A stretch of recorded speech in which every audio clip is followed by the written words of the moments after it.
I wish to acknowledge and express our sincere appreciation to the government and Republic of Korea for its general support towards the installation of this specific system, 30 Kadavu Namara solar hybrid system.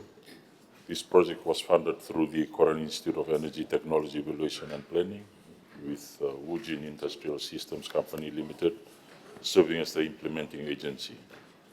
The Namara solar hybrid system was successfully commissioned in December 2018, making a significant milestone in our efforts to provide sustainable and clean energy solutions to remote communities. However, in February 2022, the system experienced a critical malfunction, which resulted in the failure of the battery component, thereby affecting its operational capacity. In response to this, the Ministry, through the Department of Energy, have been actively engaging with the Korea International Cooperation Agency, KOICA, to facilitate the restoration of the battery system.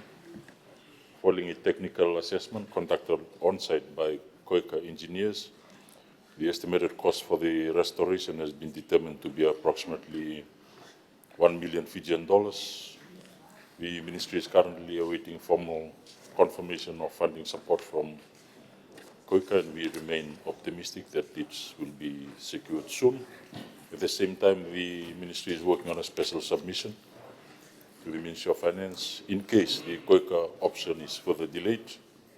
In the interim, to ensure continuity of electricity supply to the village, the department has deployed the existing 44 kVA diesel generator to meet the energy needs of the community. While this is a temporary measure, we are committed to restoring the solar hybrid system as soon as possible to uphold our commitment to renewable energy and environmental sustainability. Thank you.